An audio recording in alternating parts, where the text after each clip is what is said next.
today.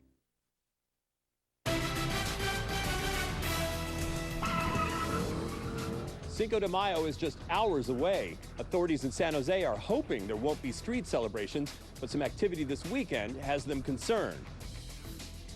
Bay Area businesses eagerly anticipating relaxed shelter-in-place rules. It's a big improvement to be able to have local pickup like that.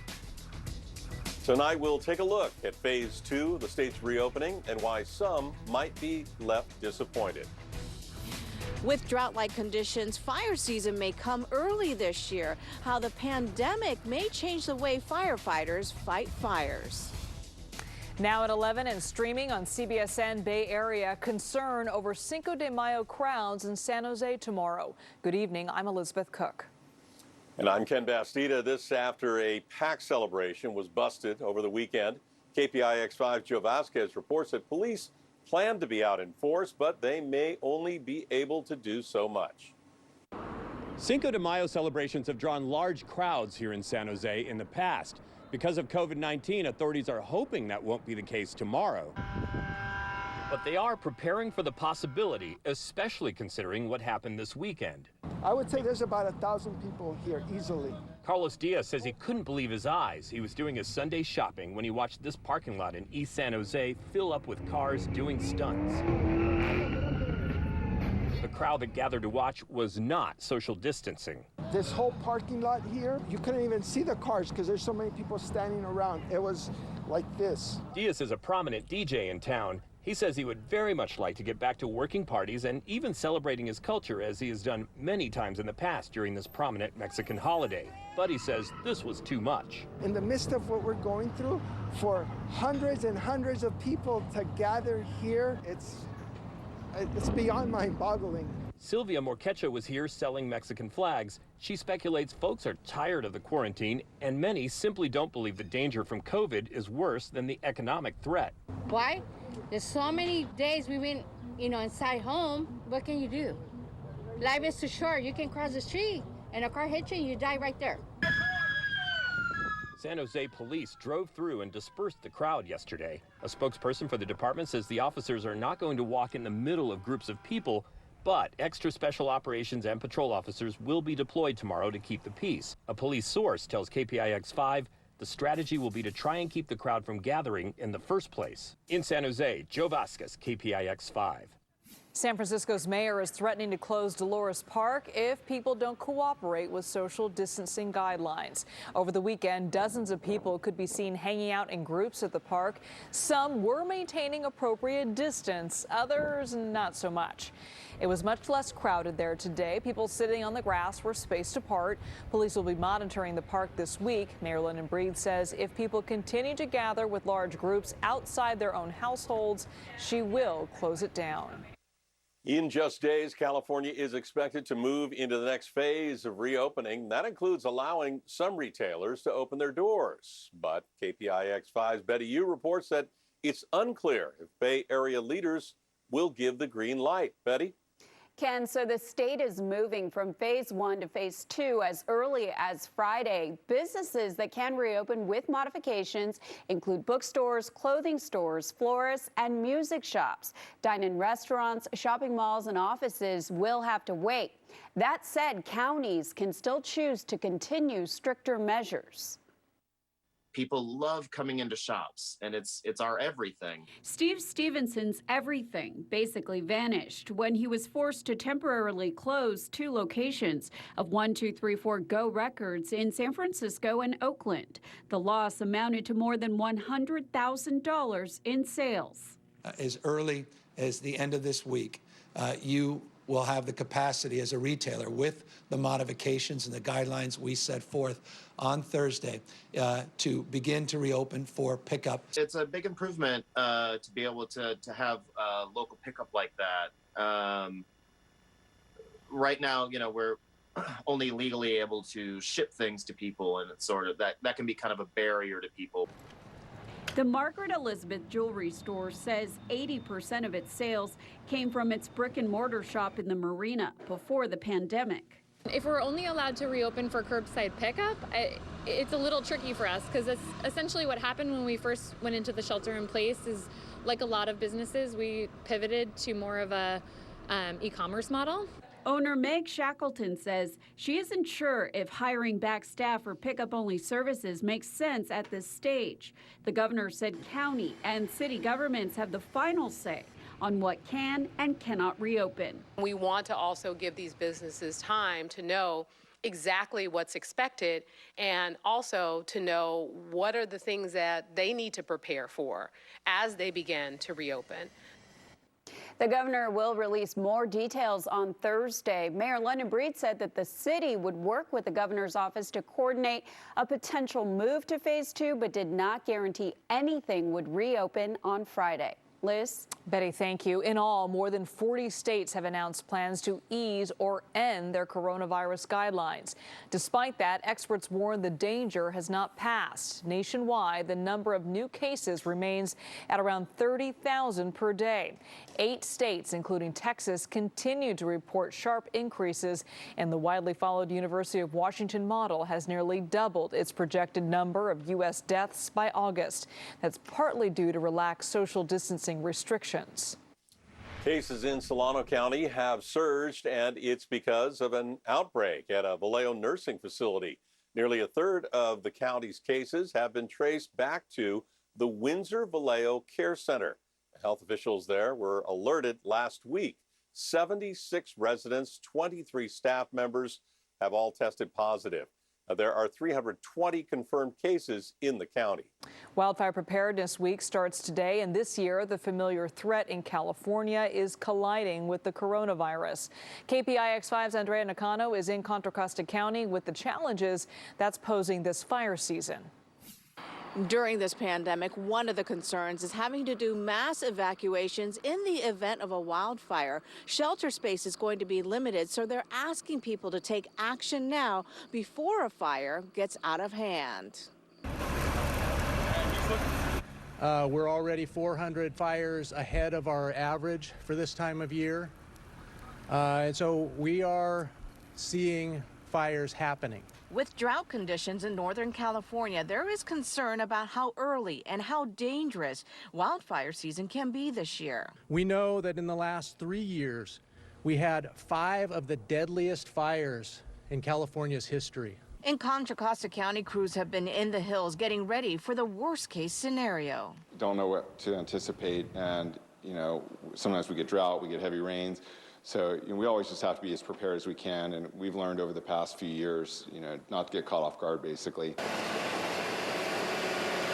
Trucks have been cutting fire trails for engines to access. The Contra Costa County Fire Protection District has also started staffing its wildland units and new this year, fire control workers, a team comprised of those aspiring to become firefighters. We depend a lot on CAL FIRE, which is really helpful, but again, as resources get stretched, to have them assist, and even the mop-up process to release our primary vehicles is going to be extremely helpful. Plans are in the works to provide more space at command centers in case of a wildfire to try to limit the spread of the virus. But when a wildfire is raging, firefighters realize they may not be able to follow COVID-19 protocols. CAL FIRE says it has added resources to help fight fires from the air, but the focus right now is on having people clear that defensible space around their homes. In Concord, Andrea Nakano, KPIX 5. It turns out California is #1 in fraud complaints related to the coronavirus. It's awful. I mean, the pandemic is hard enough itself. In tonight's Project Home, we investigate how scammers are targeting renters in desperate situations. What happened when we answered a fake apartment ad? Tonight, a major move from Juul as the San Francisco-based e-cigarette giant tries to rebound from recent setbacks. And a Twitter employee fighting for his life tonight after getting caught in a hail of gunfire while picking up dinner. Tonight, the big show of support from his community. He's our friend. He's our loved one. He's a pillar, in our community. It's boom time, baby. Woo! Yes, yes. Good night. Colbert's New from Home, tonight on CBS.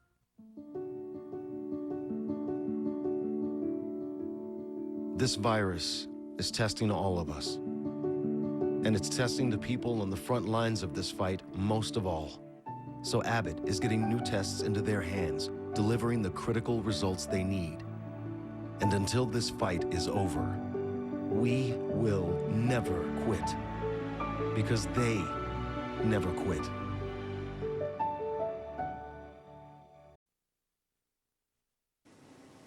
Now, our original series, Project Home. California has the highest number of fraud complaints related to COVID-19. And in the Bay Area, that means more fake apartment listings. Tonight, Susie Steimel connects with one of these scammers personally and shows us how they'll try to steal not just your money, but your identity. It's really hard to actually decipher between what's real and what's fake. When AJ Baxter found this 3-bedroom, 3-bathroom apartment listed for $19.25 a month in San Jose, he thought it was too good to be true and quickly found out he was right. And actually been running into quite a few different scams. So far this year, the FTC has received 18,235 reports of scams related to COVID-19. And collectively, Americans have lost $13.4 million to this type of fraud, including fake apartment listings, where scammers use social distancing as a convenient excuse. AJ showed us the series of emails from a suspected scammer named Adam. Off the bat, he tells AJ that due to social distancing, he cannot see the unit in person. He then gets right to the hard sell, pushing AJ to reserve the place before someone else does because other people are showing interest. The most interesting part about it is the price that he had on the property was probably 50% of the market rate. So it was really obvious that something was going on. So AJ asked, is this a scam? Adam was ready with another excuse, this time blaming the federal government, saying the property was initially listed at a higher price, but all homeowners have been asked to lower their rents during the pandemic, which simply isn't true. If a listing sounds too good to be true, it probably is. Captain Dan Pistor with Sunnyvale's Department of Public Safety says requests for personal information are a big red flag. He wants consumers to know social distancing is not an excuse. In many cases, you can tour vacant properties by getting access to a lockbox. Always verify the company is legitimate through their website, email accounts, and by talking to the person on the phone or via FaceTime. Don't respond to listings that require cash or wire transfers, and credit checks are also a red flag. What these scammers will typically try to do is they'll try to get as much of your personal information up front as fast as possible, because that's the goal of the scam, is to grow it into identity theft. Have you seen a big increase in these types of scams? Yes, definitely. Chuck Hattemer is the co-founder of OneRent, a property management startup. We ourselves have been victims of people trying to copy our listings. To fight back, Chuck created a site called scamlord.ai that can help consumers identify a fake post. And so we figured we have the experience and we have a database of all these potential scammers. So why don't we build some technology that can help people detect and stop fake landlords? Chuck sent us an example of a listing that his site flagged as fake. So we decided to let them give us the runaround. This 2-bedroom, 2-bathroom apartment in Sunnyvale is listed on Craigslist for an unrealistic $900 a month. When we inquired about the place, the lister told us he had moved to Spain and was now renting through Airbnb. He started asking us for personal information, like our WhatsApp number and a driver's license photo. Next, he told us, after forgetting to paste our name in what looks like a stock email, "Dear blank, unfortunately, it's not possible to see it prior to booking and payment. This is Airbnb policy," which isn't true. I'm just trying to figure out if the postings that I'm looking at are real or not. We tracked down the legitimate listing, Via Apartments, which rents this unit and others for upwards of $3,800 a month. After that, the Craigslist posting disappeared. It's awful. It's awful. I mean, the pandemic is hard enough itself. As for AJ, he's still searching for a place and struggling to trust online listings. Luckily, he backed out before things went too far, but he knows other renters are still getting duped right now. They didn't really take much from me except for my time. So law enforcement officials tell us that the best way to protect yourself against these scams is to be educated about them. So if you're somebody who's looking for a place, just have a skeptical eye. They also tell us that usually the people who are running these scams don't live in the United States, and that's partially why they're so difficult to catch. Ken and Liz. That's right. They're so difficult. It's all online. They can disappear like that. So what does enforcement even look like? How do you get these people, these scammers that are duping these folks? It's tough. And as you know, the FBI will investigate big cases of fraud if they find a pattern, somebody that's taken a lot of money from somebody. But there's usually something going on for years and years for that to take place. If you're looking at what happened with AJ, it's much smaller. He didn't lose any money, and that posting was taken down. So that scammer might be an example of somebody who could easily get away. Yeah, too bad. Yeah. Number one rule, if it sounds too good to be true, it probably is. Anyway. Exactly. Thank you, Susie. Well, keep sending your stories and your ideas to projecthome@cbs.com and see all of Susie's reporting on our website. A Twitter employee is on life support tonight, the innocent victim of a shooting in San Francisco's Mission District. Courtney Brousseau was caught in a hail of gunfire Friday night when someone fired 50 to 60 shots. Tonight, Twitter is full of condolences and tributes to the 22-year-old. He graduated from Cal last year, where he was part of the student government. Friends remember him as a man of passion and drive. One of the most inspiring things about him was he was someone that you knew was going to go out there and make a difference in whatever community he was a part of. And so that was just, it's obviously heartbreaking, but it was also something where I try to remember that every time I think of him. Well, Courtney tweeted about enjoying a burrito in Dolores Park moments before the shooting. Police are not commenting about the crime other than to say it is unacceptable. Tonight, Juul confirms that it is moving its headquarters from San Francisco to Washington, D.C., but will maintain a presence here in the Bay Area. The Wall Street Journal reports the restructuring will include cutting a third of its staff and scaling back its international footprint. Juul has been blamed for contributing to a surge in teen vaping. A bigger presence in D.C. could be helpful as federal regulators decide if vaping products can remain on the market. We're checking with Paul Hagan right now. Pretty nice weekend and even better week ahead. Hey, Paul. Yeah, temperatures are going to warm up even more. We saw plenty of sunshine today. It's going to be another week where it's challenging to adhere to those social distancing guidelines and just avoid everybody to try to get out and enjoy the nice weather. Right now, looking towards downtown, things are looking awfully good. Let me see if my maps are going to click forward for me here, because I forgot to do one very simple thing. There we go. Temperatures still in the 50s and 60s. 60 on the nose right now in San Jose. It's 63 degrees in Oakland and in Concord. Only 55 degrees in San Francisco, but still clear skies overhead, which means good viewing conditions if you want to get up in a few hours, basically, or just stay up until then. See if you can catch a few shooting stars on the east-southeast horizon between 3 o'clock and 5 o'clock. The Eta Aquarid meteor shower, up to 50 meteors per hour, but the almost full moon trending that direction is going to obscure the visibility of a lot of those meteors. You'll still be able to see the bright ones, though. Temperatures are going to drop back to the upper 40s and low 50s pretty much across the board by early Tuesday morning, and we're going to warm up nicely, which is good news for this evening's pup, Griffin. Thank you to Griffin's human, Jamie, for sharing that picture. Griffin's from Foster City, where temperatures are going to warm up into the low 70s by Tuesday afternoon. Not bad at all for early May, and temperatures are going to be warmer across the border, at least as warm as we were today. Low to mid 60s along the coast, talking mostly mid, even upper 70s for the South Bay, mid to upper 70s for the Tri-Valley, and then farther inland, the Delta climbing up into the low 80s. Around the Bay, upper 60s, low 70s, about 5 degrees above average, and that's going to be the case everywhere, even our neighbors to the north. We go from the mid to upper 70s for the North Bay. Farther north into Sonoma and Napa counties, we're going to see temperatures topping out close to 80 degrees. Quick check of the 7-day forecast is going to show us a big warming trend by the end of the week. Near 90 degrees Thursday, Friday, and Saturday inland, well into the 70s by the Bay. Ken?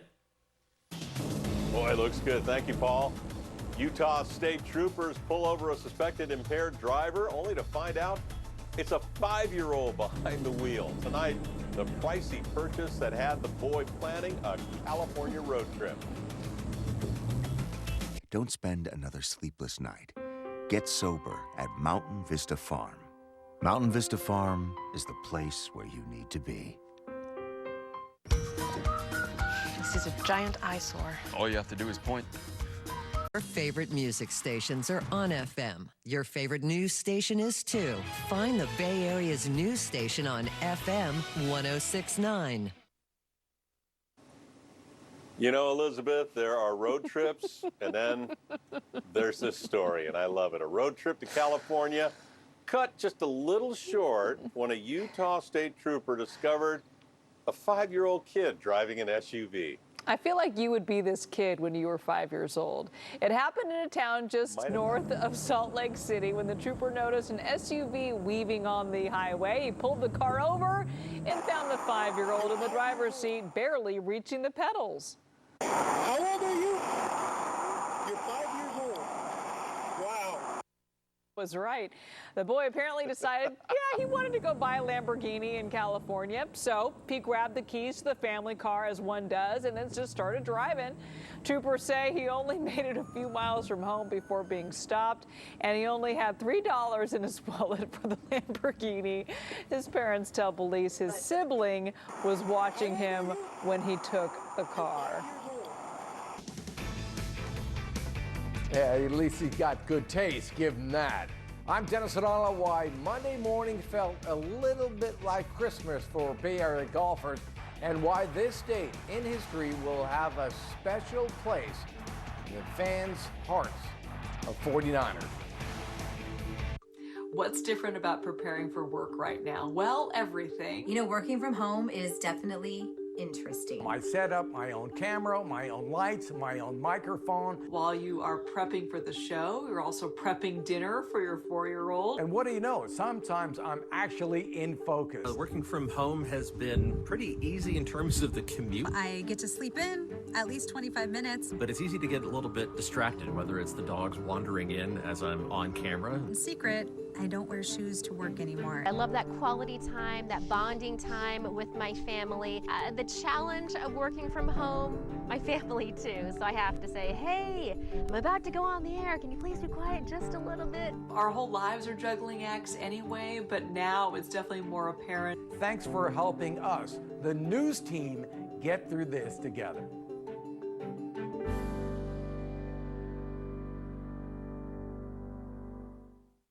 This is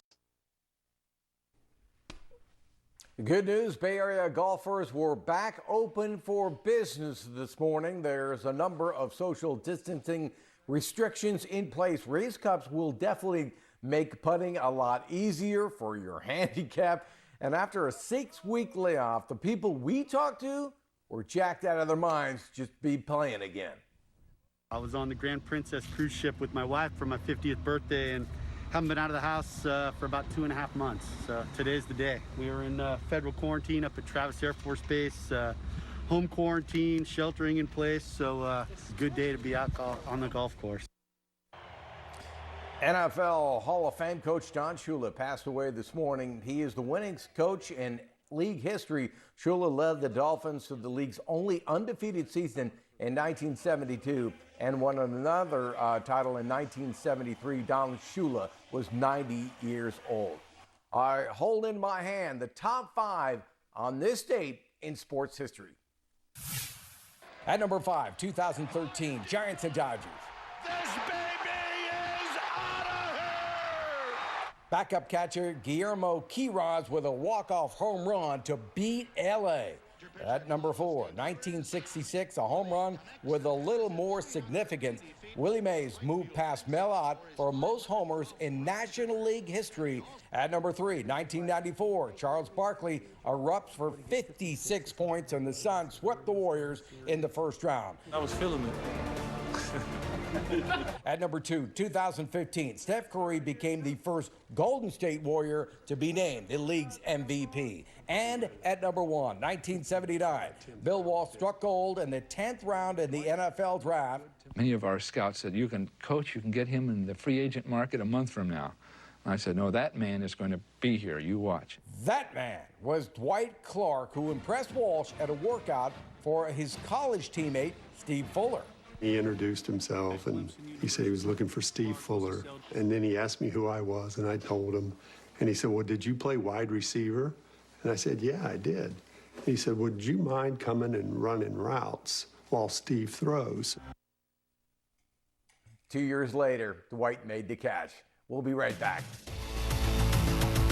Giving your child a strong start begins the moment they're born. Talk with them. Read with them. Sing and count with them. Talking, reading, singing, and counting to your child are simple ways you can bond with them, help strengthen their brains and bodies, and protect their health.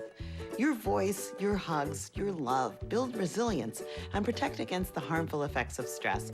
So as California's Surgeon General, this is my prescription. Talk, read, sing. Go to first5california.com. These days, stay. Late Show with Stephen Colbert is next. A 5-year-old right here telling me to go out and buy a Lambo. I know, that was little mini Ken's Bastida right there. Join Gail, Anthony, and Tony on CBS This Morning. The Asian giant hornet